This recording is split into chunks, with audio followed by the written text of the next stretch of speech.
Հայոց եկեղեցին, ինչպես կանգուն է եղել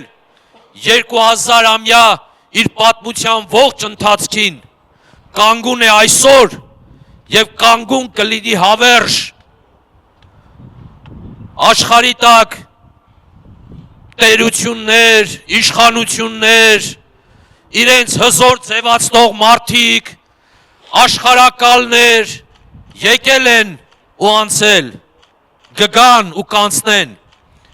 փոշի կամ հետք չի մնա նրանց անցումից, բայց հայոց եկեղեցին, իբրև աստվածակառույց, այս աշխարհի մեջ, այս երկրի վրա հիմնված, իր սրբություն սրբոց մայր աթոռ սուրբ էջմիածնով, կանգուն կմնա և կպայի հայի ինքնությունը աշխարհի բոլոր ծայրերում, որտեղ անգամ մեկ հայ է ապրում, որովհետև մենք ուժեղ ենք մեր հավատքով, մենք ամուր ենք մեր եկեղեցով, մենք հզոր ենք մեր մեծանուն նախնիների թողած ավանդով, մեջք դարձնել դրան, արհամարել այդ ավանդը, նշանակում է մենք ուրանում ենք մեր ինքնությունը, ուրանում ենք մեր հավատը, ուրանում ենք մեր սրբությունները, լուր կանգնած հետևում ենք այսօր, թե ինչպես 100 տարի անց կամ 111 տարի անց Արցախում ամբողջ աշխարհի հայացքի ներքո ոչնչացվում են հայոց եկեղեցիները,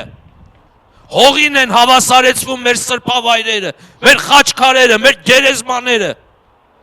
իսկ մենք աշխարհում, աշխարհի տարբեր ծայրերում կայք հաստատած հայերս վախենում ենք դրա մասին խոսել, վախենում ենք դրա մասին բարձրաձայնել, ինչի, որ մեր աչքերի առաջ մեր նահատակների թափած արյունն է ոտնահարվում, մեր նահատակների արյամբ սրբագործված հողն է պղծվում, մեր վանքերն ու եկեղեցիներն են ավիրվում, ինչ ենք պատասխանելու Աստծուն վերջին դատաստանի օրը, ինչ ենք պատասխանելու մեր նախնիներին, ովքեր այնտեղ մեզ են սպասում, ինչ երեսով ենք նայելու նրանց, այս հրա մասին պետք է մտածենք, և ազգովի խելքներս հավաքելով, իմի գալով, մեկ-մեկում ձեռք բռնելով, մեկս մեկին սիրելով, մեկս մեկի սխալները ներելով, բայց գնանք և չթողենք, որ ցեղասպանությունը շարունակվի, չթողենք, որ մեր զավակների հետ 100 տարի առաջվա ողբերգությունը կրկնվի, թույլ տվեցինք Արցախով, ցեղասպանվեց մեր Արցախ աշխարհը, ցեղասպանությունը միայն մարդկային կոտորածը չէ, ցեղասպանությունը մշակույթի, սրբությունների, ոտնահարումն ու պղծումն է, ավերումն է, մենք ականատես եղանք, շատ չի անցել, բայց ցավոք մեր հիշողությունը կարծես թե դադարում է ոչ վաղ անցյալում կատարածները հիշելու, դրա համար իմ որպես հոգևոր հովվի,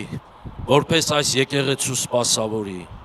որպես այս եկեղեցու զավակի, որպես այս ազգի զավակի, իմ խնդրանքն է, իմ կոչն է, անտարբեր մի նայեք այն ամենին, ինչ կատարվում է մեր շուրջ, փարվեք ձեր եկեղեցում, որովհետև նրա մեջ է ձեր փրկությունը, Աստված օրհնի ամենքիս։